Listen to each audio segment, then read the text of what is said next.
Hello everyone. आज 5 जनवरी 2026 है और डेली करंट अफेयर डिस्कशन में आप सभी का स्वागत है। मेरा नाम दिवाश द्विवेदी है और मैं daily the Hindu, Indian Express, PIB, Mint में जो भी न्यूज आर्टिकल ऐसे आते हैं जो यूपीएससी के लिए इंपॉर्टेंट होते हैं उन्हें मैं एमसीक्यू फॉर्मेट में डिस्कस करता हूं।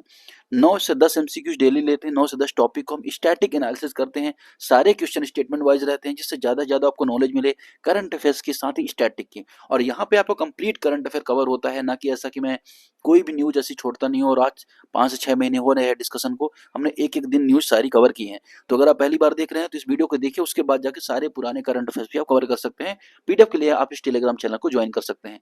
चलिए शुरू करते हैं, बात करते हैं पहले टॉपिक की। पहली न्यूज क्या थी कि गांधीनगर में बहुत सारे टाइफाइड्स के केस आए हैं, किसमें, गांधीनगर में। तो ये न्यूज आ गई टाइफाइड को लेके, और टाइफाइड के लिए बारे में जो स्टैटिक नॉलेज है उससे यूपीएससी क्वेश्चन बना सकता है। क्योंकि द हिंदू में न्यूज थी तो हमें थोड़ा सा बेसिक नॉलेज होना जरूरी है, खासतौर पर टाइफाइड के बारे में। तो देखिए, पहला एक इंपॉर्टेंट चीज क्या है कि देखिए, जब भी यूपीएससी क्वेश्चन बनाता है ना तो किस में फंसाता है, वायरस और बैक्टीरिया में। मतलब या तो बोल देगा वायरस है या तो बोल देगा बैक्टीरिया है। और जल्दीबाजी में क्या करता है एस्पायरेंट, वायरस होता है तो उसको भी सही मान लेते हैं। लेकिन आपको पता होना चाहिए कि वायरस और बैक्टीरिया में जो टाइफाइड है वो क्या है। टाइफाइड एक बैक्टीरिया है और इस बैक्टीरिया का क्या नाम होता है, इस बैक्टीरिया का नाम होता है साल्मोनेला टाइफी। साल्मोनेला टाइफी, ये बैक्टीरिया का नाम होता है। और ये बैक्टीरिया जो हमारा ब्लड स्ट्रीम है ना, या रक्त प्रवाह होता है, और जो हमारा पाचन तंत्र होता है, पाचन डाइजेशन सिस्टम अगर हम बात करें, उसको निगेटिवली इंपैक्ट करता है। अब ये होता कैसे है, तो अगर हम बात करेंगे पर्सन टू पर्सन इंटैक्ट से, या कंटामिनेटेड जो फूड होता है, या कंटामिनेटेड वाटर मतलब प्रदूषित खाना, खराब पानी, इस सब पीने से क्या करता है, ये बैक्टीरिया होने का चांसेस ज्यादा होता है। और इसकी रोकथाम यही होती है कि हम क्या करते हैं, साफ पानी पिएं, साफ खाना खाएं, ये सारी चीजें इसकी रोकथाम होती है। तो इसकी बेसिक नॉलेज आपको थोड़ा सी जानना जरूरी होता है। और लक्षण अगर हम बात करें लंबे समय तक, बुखार होता है, थकान महसूस होना, सिर दर्द होना, ये सब क्या होते हैं, इसके लक्षण होते हैं। ये तो बात होगी किसके बारे में, जो इसके सिम्टम्स होते हैं या इसके बारे में बेसिक नॉलेज होता है। अब अगर हम बात करें, एक और की चीज पूछी जा सकती है, क्या ये जीव जंतुओं से में हम में फैलता है। मतलब अगर हम बात करें तो क्या एनिमल टू मैन या एनिमल टू ह्यूमन बीइंग ये ट्रांसफर होता है, एनिमल टू ह्यूमन नहीं, ये कोई भी जानवर से नहीं फैलता है ना। और इसका जो सबसे ज्यादा प्रभाव होता है, ट्रांसमिशन होता है, वो ह्यूमन टू ह्यूमन ही होता है। तो ये भी इंपॉर्टेंट स्टेटमेंट है, इस पे भी क्वेश्चन बनाए जा सकते हैं। और अगर हम बात करें, सबसे पहले इसे साउथ एशिया में या साउथ ईस्ट एशिया में, लैटिन अमेरिका में देखा गया था, और अभी भी इस रीजन में ये ज्यादातर मामले देखने को मिलते हैं। हालांकि यूरोपियन कंट्रीज में इसके मामले बहुत रेयर देखने को मिलते हैं, लेकिन इनके जो ज्यादातर मामले साउथ, ग्लोबल साउथ जो कंट्रीज है वहां पे देखने को मिलते हैं। अब स्टेटमेंट है कि typhoid is cause of virus transmitted. देखिए यहाँ पे वायरस बोल दिया ना, अगर हमने यहाँ पे इसको अच्छे से ध्यान नहीं दिया होता तो ये हम यहाँ से इसे स्किप कर देते, हम ट्रांसमिटेड पढ़ते, एनिमल टू ह्यूमन पढ़ते, और हो सकता है हम इसे सही कर देते, लेकिन नहीं, यहाँ पे वायरस है, ये भी इनकरेक्ट है, और जानवरों से मनुष्यों में फैलता है, ये भी इनकरेक्ट है। तो पहला ऑप्शन यहाँ पे एलिमिनेट हो जाएगा, ये हट जाएगा। इन दोनों में करेक्ट है, और तीसरा ऑप्शन यहाँ पे करेक्ट है। तो तीसरा ऑप्शन तो ऑब्वियस यहाँ पे करेक्ट होगा। दूसरा, साल्मोनेला टाइफी दूषित भोजन पेयजल के माध्यम से फैलता है। मतलब जो टाइफाइड है ये खराब पानी और भोजन से फैलता है, ये बात यहाँ पे करेक्ट है। तो स्टेटमेंट यहाँ पे 2 और 3 करेक्ट हो जाएगा। और हम आगे बढ़ेंगे नेक्स्ट क्वेश्चन की तरफ। क्वेश्चन नंबर 2, क्वेश्चन नंबर 2 किसके बारे में है, क्वेश्चन नंबर 2 है हाइड्रोकाइनेटिक टरबाइन टेक्नोलॉजी को लेके। हाइड्रोकाइनेटिक टरबाइन टेक्नोलॉजी को लेके अभी न्यूज में क्यों था, आपको पता है कि रिन्यूएबल एनर्जी या नवीकरणीय ऊर्जा का विस्तार लगातार प्रयास यहाँ पे चल रहा है। ठीक, अगर हम बात करें यहाँ पे, इसको सुनिश्चित करने के लिए जो त्रिपुरा सरकार है ना, उसने क्या किया, 10 नदी स्थलों में या 10 रिवर साइट की पहचान की है, और इन्हों हाइड्रोकाइनेटिक टरबाइन के माध्यम से 150 मेगावाट बिजली बनाने का प्रयास किया है। अब बड़ी बड़ी बातें मैंने कर दी, लेकिन बेसिक बात क्या है, बेसिक बात आप ये जानो कि हाइड्रोकाइनेटिक टरबाइन टेक्नोलॉजी होती क्या है। अब इसमें क्या होता है कि पानी बह रहा है ना, इस बहते पानी में ये टेक्नोलॉजी स्टेब्लिश कर दी जाती है, और बहते पानी के प्रभाव में क्या करता है, बिजली बना लेता है। और जब बिजली बनाता है तो काइनेटिक एनर्जी का यूज करता है, मूविंग वाटर जो होता है उससे उससे गति प्रदान करता है। और काइनेटिक एनर्जी का यूज करके अगर हम बात करें तो लगभग बहुत कम खर्चे में या बहुत कम ऊंचाई में इसे बिजली बनाई जा सकती है। तो ये इसका इम्पैक्ट होता है। और क्या होता है, बड़े बड़े बांध से क्या होता है, भूकंप के चांसेस होते हैं, बहुत ज्यादा खर्चा होता है। उसकी जगह हम छोटे छोटे इस तरह का प्रोजेक्ट लगाते हैं ना, तो रिन्यूएबल एनर्जी की तरफ हम शिफ्ट भी कर रहे होते हैं, साथ ही कम पैसे में और हर जगह यहाँ ये लगाए जा सकते हैं। तो ये इसकी इंपॉर्टेंस को बता रहा है। Hydrokinetic turbine generate electricity using the kinetic energy of flowing water. Hydrokinetic turbine बहते पानी की गतिज ऊर्जा जो होती है, पानी की जो बहते पानी की जो स्पीड होती है, उसका यूज करके बिजली को बनाता है। बेसिक स्टेटमेंट है ना, ये करेक्ट हो जाएगा।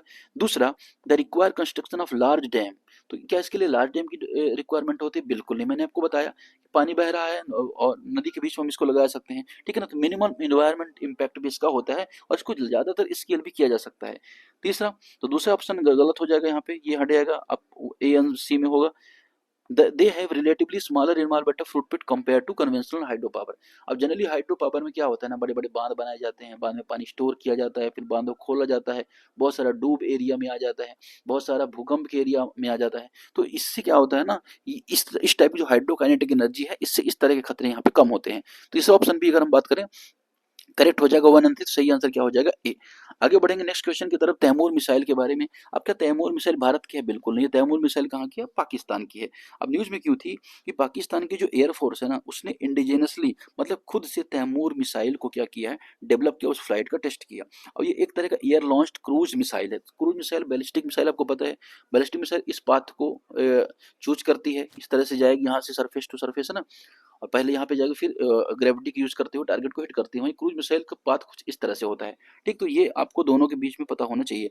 अब इसकी स्पीड कितनी है? सब सोनिक स्पीड है, मतलब क्या साउंड से ज्यादा स्पीड नहीं है इसकी, है ना। और इसकी मारक क्षमता 600 किलोमीटर है, मतलब भारत के बहुत सारे रेंज को कवर करने का प्रयास इसने किया है। तो चलिए इसके बारे में देखते हैं। It is air launched cruise missile है ना, एयरफोर्स ने बनाया तो एयर लॉन्च क्रूज मिसाइल है, करेक्ट है एब्सोल्युटली। दूसरा, यह subsonic turbo project propulsion has range up to 600 kilometre, इसका 600 किलोमीटर तक मारक क्षमता होती है, यह भी यहाँ पे करेक्ट है। तीसरा, इट डिजाइन टू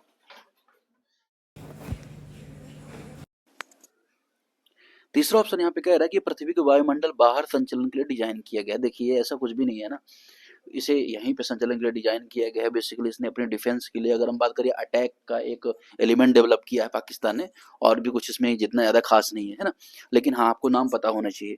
चलिए अगले टॉपिक की तरफ बढ़ते हैं। अगला जो टॉपिक है स्पिना बिफिडा के बारे में। एक्चुअली आज मैं ट्रैवल कर रहा हूँ तो थोड़ा सा हो सकता है कि आपको आवाज या ऐसा कुछ प्रॉब्लम हो। वैसे तो मैं ट्राई कर रहा हूँ, नॉइज कैंसिलेशन माइक लिया हूँ मैं, लेकिन फिर भी अगर ऐसा होता है तो उसके लिए सॉरी। तो चलिए ये देखते हैं स्पिना बिफिडा के बारे में कि दुनिया के कई देशों में ना फोलिक एसिड सप्लीमेंटेशन के माध्यम से जो स्पाइना बिफिडा है, इसको लेके अवेयरनेस प्रोग्राम चला रहे हैं। किसको लेके? स्पाइना बिफिडा को लेके। अब ये है क्या, देखिए। तो स्पाइना बिफिडा एक, स्पाइन को मतलब जानते हैं आपकी रीढ़ की हड्डी होती है, तो स्पाइन में बर्थ डिफेक्ट एक कॉर्ड होता है, मतलब जन्म से होने वाला रोग है। बेसिकली अर्ली प्रेगनेंसी के टाइम पे ही हो जाता है। तो इसको लेके प्रिवेंशन को लेके पूरी दुनिया में क्या चल रहा है, अवेयरनेस प्रोग्राम चल रहा है। तो स्पाइना बिफिडा यहाँ पे थोड़ा सा न्यूज में आ गया।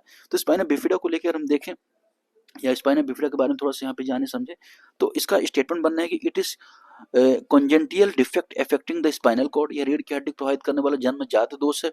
ये बात यहाँ पे करेक्ट है, मैंने आपको बताया ही। और ये condition develop during the early pregnancy, early pregnancy के दौरान ये कंडीशन डेवलप हो जाती है, ये भी बात यहाँ पे करेक्ट है। तीसरा, it can completely curate through the surgical intervention, शल्य चिकित्सा से इसे पूरी तरह से ठीक किया जा सकता है। देखिए ऐसा कुछ भी नहीं है, अगर ऐसा कुछ होता तो अवेयरनेस, मैं आपको बता दूं, अवेयरनेस ज्यादातर अगर हम देखेंगे इस तरह प्रोग्राम चलाए जाते हैं जिनमें ठीक करने के चांसेस बहुत कम और खतरे ज्यादा होते हैं, जिनको लेके जो अलग अलग सरकारें होती है वो अवेयरनेस कैंपेन चलाती रहती है। तो तीसरा ऑप्शन एलिमिनेट हो जाएगा, 1-2 यहाँ पे इसका करेक्ट हो जाएगा।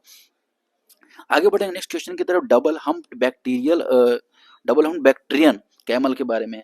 अब लद्दाख के रीजन में जो ये पाया जाता है डबल हैम्ड, इससे 77 जो रिपब्लिकन डे होने वाला है ना, रिपब्लिक डे होने वाला है, उसमें पहली बार ये भाग लेने वाला है। तो इस वजह से जो डबल हम्प्ड बैक्टीरियन कैमल है वो न्यूज में आ गया। अब अगर हम बात करें, इसके 2 हम्प्स होते हैं, मतलब 2 कुबड़ होते हैं, 2 कुबड़ वाला ऊंट होता है अगर हम बात करें। और ये एनर्जी और ऊँट क्या, उनका काम क्या होता है, ये क्या करते हैं, ये एनर्जी और वाटर को स्टोर करते हैं अपने कुबड़ में, और इनकी पॉपुलेशन बहुत ज़्यादा छोटी होती है, खासतौर पे लद्दाख वाले रीजन में पाए जाते हैं। खासियत ये कि लगभग 40 डिग्री में अगर बात करें ना, तो -40 डिग्री टेम्परेचर में भी ये रह सकते हैं। अब इनके जो नोस्ट्रिल्स होते हैं ये बंद हो जाते हैं जब बहुत ज़्यादा ठंड होती है, इसलिए अगर हम बात करें ना, तो फ्रोजन जो डस्ट होती है वह भी इनके अंदर नहीं जा पाती। तो ये कहीं ना कहीं अगर हम बात करें हेरिटेज है एक तरह से, और इसको प्रेजेंट किया जाएगा किसमें, 26 जनवरी को। आईयूसीएन की स्टेटस अगर हम देखें तो आईयूसीएन में इसका स्टेटस क्रिटिकल इंडेंजर्ड है, क्योंकि बहुत कम इनकी संख्या पाई जा रही है, इसलिए आईयूसीएन जिसका हेडक्वार्टर ग्लैंड में है, उसमें सिक्योर इनको संरक्षण प्रदान करने के लिए इसे क्रिटिकल इंडेंजर्ड डिक्लेयर किया गया है। वही तीसरा स्टेटमेंट, इसलिए तीसरा स्टेटमेंट एब्सोल्युटली करेक्ट हो जाएगा। दूसरा, it is primarily found in tropical rain forest, मतलब उष्णकटिबंधीय वर्षा वन में। देखिए हिमालयन रीजन लद्दाख में पाए जा रहे हैं, तो ये ठंडे क्षेत्र में पाए जाएंगे ना, न कि वर्षा वन वाले में। तो ये ऑप्शन यहाँ पे इनकरेक्ट हो जाएगा दूसरा। पहला, it is scientific known as Camelus bactrianus, इसका साइंटिफिक नेम कैमनस बैक्टीरियस होता है, ठीक है। तो इसका सही आंसर क्या हो जाएगा, 1 और 3 इसका करेक्ट आंसर हो जाएगा, ठीक है। आगे बढ़ते हैं नेक्स्ट क्वेश्चन की तरफ। अगला क्वेश्चन किसके बारे में है, सलाल हाइड्रो प्रोजेक्ट के बारे में है। अब सलाल हाइड्रो प्रोजेक्ट को लेके क्या क्वेश्चन बन रहा है, बेसिकली जो सलाल हाइड्रो प्रोजेक्ट है ना, उसको लेके जो यूनियन मिनिस्ट्री है, उन्होंने यूनियन मिनिस्टर है, उन्होंने जम्मू कश्मीर में स्थित जो सलाल प्रोजेक्ट है उसका जो सेडिमेंट है उसको रिमूव करने का आदेश यहाँ पे दिया है। अब जो सलाल जो प्रोजेक्ट है वो किस नदी पर बना हुआ है, तो चिनाब नदी पर बना हुआ है, ठीक। और इसकी ऊंचाई अगर हम देखें तो 130 मीटर के आसपास है, और जम्मू कश्मीर में 12 से 13% जो बिजली है ना उसको ये क्या करता है, अकेले मैनेज करता है, कौन सा, सलाल जो प्रोजेक्ट है, ठीक। अब अगर हम बात करें चिनाब नदी के बारे में, तो चिनाब नदी क्या है, भारत और पाकिस्तान की एक ट्रांस बाउंड्री रिवर है ना, और इंडस रिवर की एक तरह बात करें ट्रिब्यूटरी है। सिंधु नदी यहाँ पे जाती है, चिनाब इसमें से जाके इसमें मिलती है। लेकिन ये जब ये ट्रेवल कर रही होती है सबसे पहले हिमाचल प्रदेश से निकलती है, उसके बाद ये जम्मू कश्मीर जाती है, और पाकिस्तान में जाके सिंधु नदी में जाके मिल जाती है। और इसका जो ओरिजिन होता है वो दो भाग में होता है, चंद्रा और भागा। चंद्रा भाग के रूप में इसका ओरिजिन हिमाचल प्रदेश में होता है, वहां से ट्रेवल करती है, और मुझे लगता है 600-700 के आसपास किलोमीटर के आसपास इसकी टोटल लंबाई है, एग्जैक्टली मुझे नहीं पता। अब इंडस वाटर ट्रीटी के बारे में आपको पता होगा, इंडस वाटर ट्रीटी जिसे 1960 में साइन किया गया था, जिसमें बात की गई थी कि सिंधु है, झेलम है और चिनाब है, इनका पानी पाकिस्तान को मिलेगा, रावी है, ब्यास है और सतलज, इनका पानी भारत को मिलेगा। हालांकि 100% नहीं मिलेगा, लेकिन हाँ, लेकिन फिर भी अगर हम बात करें तो ऑपरेशन जो सिंदूर हुआ, या अगर हम बात करें पहलगाम अटैक, उसके बाद भारत ने इंडस वाटर ट्रीटी के थ्रू भी पाकिस्तान को दबाव डालना शुरू किया, और ऐसे रिवर बहुत सारे प्रोजेक्ट चलाना शुरू किया, बहुत सारी एक्टिविटीज उन नदियों पर भी शुरू की जैसे इंडस वाटर ट्रीटी के अंतर्गत पाकिस्तान को दी गई थी। तो उन्हीं में से एक ये प्रोजेक्ट है सलाल परियोजना, जिसे यहाँ पे जाना जाता है। अब ये run of the river project है, मतलब बहुत ज्यादा पानी स्टोर नहीं किया जा रहा है ना, भारत में, और इससे बिजली बनाई जा रही है, लेकिन बहुत ज्यादा स्टोर नहीं किया जा रहा है। दूसरा, it was the first hydro power project build by the India under the Indus water treaty regime। यह पहला प्रोजेक्ट है जिसे इंडस वाटर ट्रीटी के अंतर्गत इसे बनाया गया था, ठीक है। दूसरा पहला दोनों ही करेक्ट है।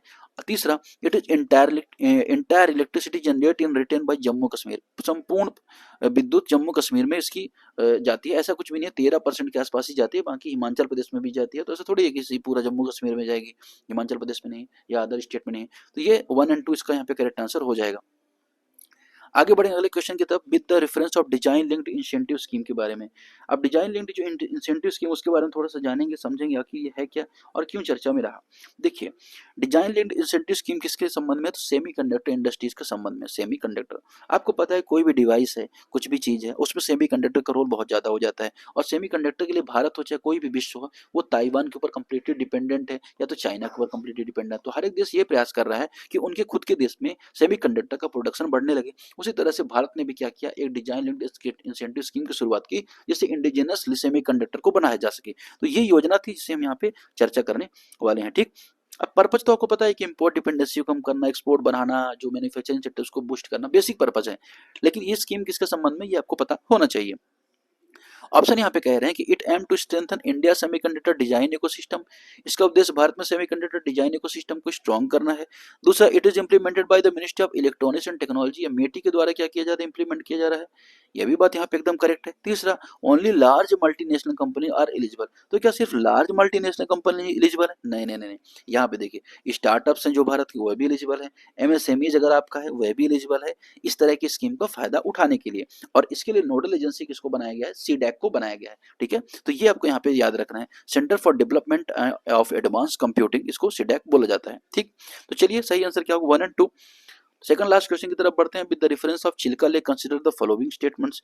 अब उड़ीसा सरकार ने चिल्का लेक की जो बायोडाइवर्सिटी के कंजर्वेशन के लिए आसपास के क्षेत्र में एक्शन प्लान तैयार कर रही है।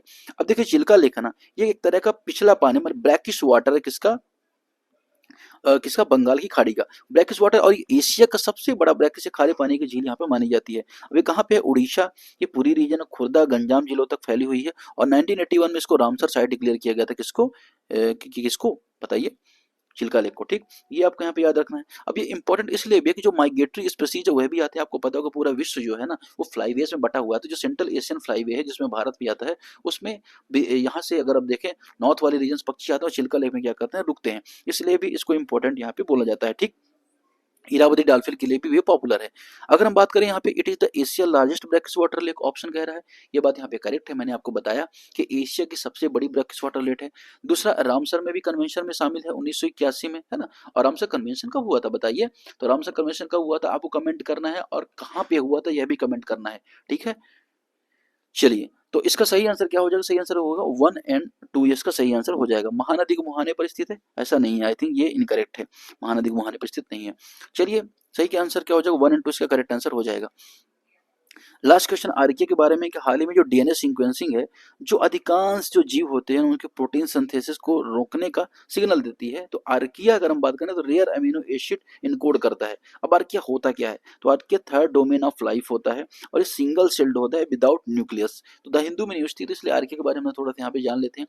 तो क्या आर्किया यूनिसेल्युलर होता है, इसमें जिसमें क्या नहीं होता, जिसमें अगर हम बात करें न्यूक्लियस नहीं होता, क्या ऐसी बात है यहाँ पे? तो बिल्कुल यहाँ पे इसका यूनिसेलुलर एक कोशिकीय होता है, इसका केंद्रक नहीं होता।